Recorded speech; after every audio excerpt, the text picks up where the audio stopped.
4 years ago, I was living in a tiny flat. I was super depressed and anxious. I was having panic attacks every single freaking day. I felt really unsuccessful as a person. And I definitely didn't feel like that girl. Since doing these 5 tiny habits, I've completely transformed my life, and you are capable of doing it too. My channel is only for the girls that want to feel and look their best. So if this is something you would like, then hit the subscribe button. This first tiny habit has got me into my rich girl era. I never thought I'd be able to get savings in my account ever, especially not enough to buy a house, and it's all because of this. When I say I was bad with money, I was earning less than £1,000 a month and only just breaking even. In my 20s, I was still asking for more money from my mum. Like, it was embarrassing. I had 10 grand of student debt to pay off. I just didn't know how to manage my finances at all. Thought I would never be able to get into the position that I am in now. I'm now saving over £1,000 a month. I'm investing. I'm currently looking to buy a house, and I feel like I've got a financial cushion to save me if anything bad happens. You graduate from college thinking, I literally have so much debt. How do I survive? Like, how do I adult? No one teaches you how to manage your finances in school, and I think they do it for a reason, to like gatekeep it, because only rich people know how to do rich people moves. Ever since I started learning what the rich people do has transformed my life. Surely they're doing something that I'm not, and it turns out they were.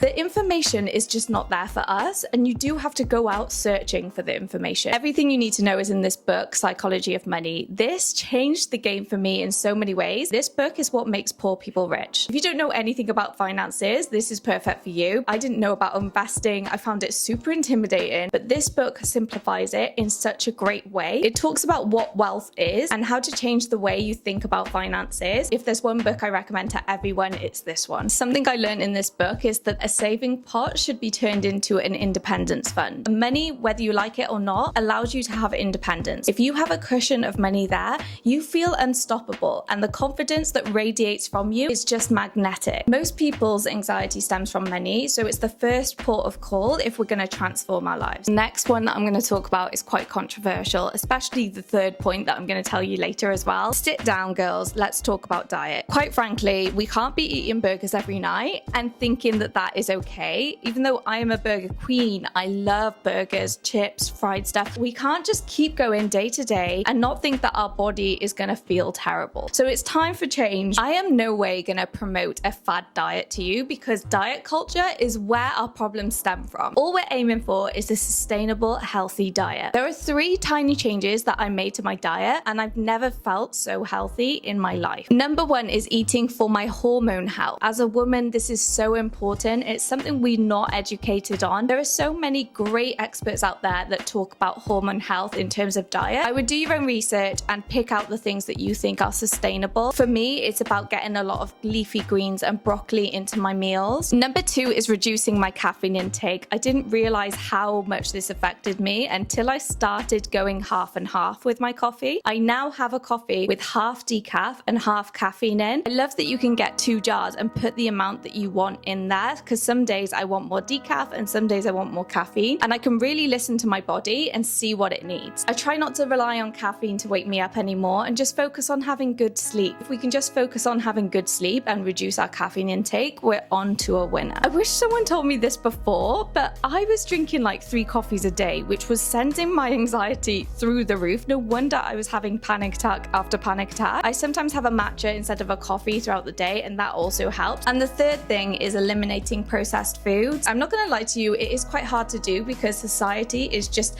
quick. Everything's quick food. I would just cut down as much as you can. After years and years of trying to eliminate processed foods, I now actually prefer to cook whole food, which I never thought would happen. If you want to get into whole foods cooking a bit more, then I would recommend this book from Emma English. She's a nutritionist and she has some amazing recipes in this book. I challenge you to make those changes in your diet and see how it makes you feel. Now on to the third habit. Let's talk about the elephant in the room: exercise. I am not an exercise girly. I wish I was a gym girly. How are you supposed to feel motivated when there are like sweaty men everywhere? For me, it's just not my happy place. I do try. I go to the gym like twice a week, but I try not to put any pressure on it. If I'm not feeling it, I just don't go. This habit has changed the way I think about exercise. I think of exercise now as a whole. I think about walking my dog, cycling, going to yoga. They are all exercise activities. You do not need to be a gym girly. That's why hot girl walks exist. They're made for people like us. I honestly love a hot girl walk. Give me a latte, give me the sun. I just switched my mindset into thinking that every bit of exercise counts, I've literally felt